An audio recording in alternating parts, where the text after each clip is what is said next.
విఘ్నేశ్వర షణ్ముఖ పార్వతీ సమేత పరమేశ్వరాయ నమః. Ramadevi astro and వాస్తు ఛానల్ని వీక్షిస్తున్న ప్రేక్షకులకు స్వాగతం. 2025 ఆంగ్ల నూతన సంవత్సర శుభాకాంక్షలతో 2025 సంవత్సర రాశి ఫలాలు ఎలా ఉన్నాయో, చిన్న చిన్న పరిహారాలు ఏం చేసుకోవాలో చూద్దాం. 2025 సంవత్సరం గ్రహ సంచారం ఈ విధంగా ఉంది.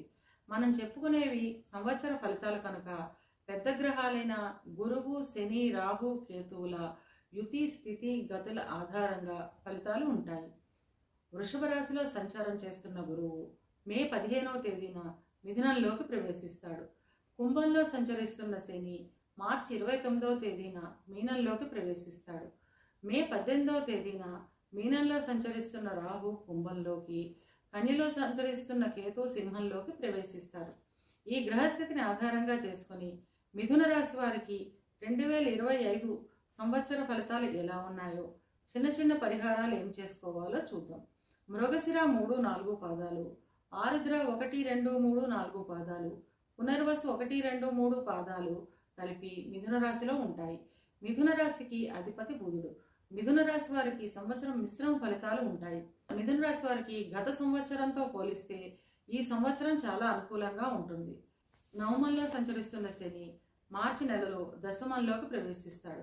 తద్వారా వ్యాపారంలో నష్టం, అధికారుల వల్ల సమస్యలు, నివాసంలో మార్పు, ఉద్యోగంలో మార్పులు వంటి ఫలితాలు ఉంటాయి. దశమంలో సంచరిస్తున్న రాహువు మే నెలలో నవమంలోకి ప్రవేశిస్తాడు. తద్వారా పనులలో ఆటంకాలు, కష్టాలు, అసంతృప్తి వంటి ఫలితాలు ఉంటాయి. వ్యయంలో సంచరిస్తున్న గురువు మే నెలలో జన్మరాశిలోకి ప్రవేశిస్తాడు.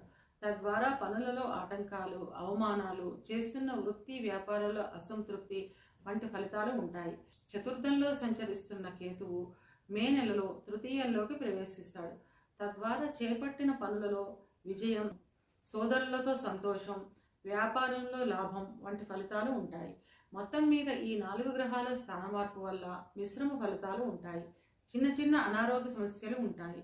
మే నెల తర్వాత ఖర్చులు తగ్గి ఆదాయం పెరుగుతుంది. విద్యార్థుల విషయానికి వస్తే విద్యార్థులకు ఈ సంవత్సరం చాలా అనుకూలంగా ఉంటుంది. చదువుపై పూర్తి శ్రద్ధ కనబరుస్తారు. మంచి ఫలితాలను సాధిస్తారు. విదేశాలకు వెళ్ళాలి అనుకునే విద్యార్థులకు ఈ సంవత్సరం చాలా అనుకూలంగా ఉంటుంది. ఉద్యోగ ప్రయత్నం చేసేవారికి ఈ సంవత్సరం కోరుకున్న ఉద్యోగం లభించే అవకాశం ఉంటుంది. ఉద్యోగం చేస్తున్న వారికి కార్యాలయాల్లో మే నెల తర్వాత చిన్న చిన్న మాట పట్టింపులు, భేదాభిప్రాయాలు వచ్చే అవకాశం ఉంటుంది. కనుక కొంచెం జాగ్రత్త వహించడం మంచిది.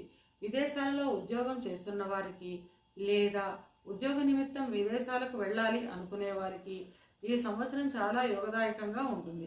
ఇక వ్యాపారస్తుల విషయానికి వస్తే మే నెల వరకు ధన ఆదాయం అధికంగా ఉంటుంది. మే నెల తర్వాత వ్యాపారంలో చిన్న చిన్న సమస్యలు వచ్చే అవకాశం ఉంటుంది. కనుక రోజు వ్యాపార స్థలంలో విష్ణు సహస్రనామ స్తోత్రాన్ని చదవడం లేదా వినడం ద్వారా ఈ సమస్యను తగ్గించుకోవచ్చు. వివాహం కాని వారికి ఈ సంవత్సరం మొదటి సగభాగంలో వివాహం కుదిరే అవకాశం ఉంటుంది. వివాహం అయిన వారికి ధార్మిక కార్యక్రమాల నిమిత్తం అధిక ధన వ్యయం ఉంటుంది. మే నెల తర్వాత జీవిత భాగస్వామితో కలిసి విహారయాత్రలు, విదేశీ యానం వంటివి చేస్తారు. ఎప్పటి నుంచో సంతానం గురించి ఎదురు చూస్తున్న వారికి మే నెల తర్వాత సంతానం కలిగే అవకాశం ఉంటుంది. సంతానానికి సంబంధించిన శుభవార్తలను వింటారు. ఎప్పటి నుంచో ఉన్న ధన వ్యయం జూన్ తర్వాత అదుపులోకి వస్తుంది. చిన్న చిన్న అనారోగ్య సమస్యలు ఉంటాయి. ఎప్పటి నుంచో వాయిదా పడుతున్న ఏదైనా స్థిరాస్తుల కొనుగోలు ఈ సంవత్సరం పూర్తి అయ్యే అవకాశం ఉంటుంది. ఇవి కేవలం గోచార ఫలితాలు మాత్రమే. గోచార ఫలితాలు పూర్తిగా జన్మజాతక చక్రంపై ఆధారపడి పనిచేస్తాయి. కనుక తమ జన్మజాతక చక్రాన్ని విశ్లేషణ చేయించుకోవాలి అనుకునేవారు కింద నెంబర్కు వాట్సాప్ చేసి కన్సల్టేషన్ తీసుకోండి. మిథున రాశి వారి అనుకూలతను పెంచుకోవడానికి, ప్రతికూలతను తగ్గించుకోవడానికి ఓం శ్రీ దుర్గాదేవి నమః అనే మంత్రాన్ని నిత్యం జపం చేస్తూ ఉంటే అంతా మంచే జరుగుతుంది.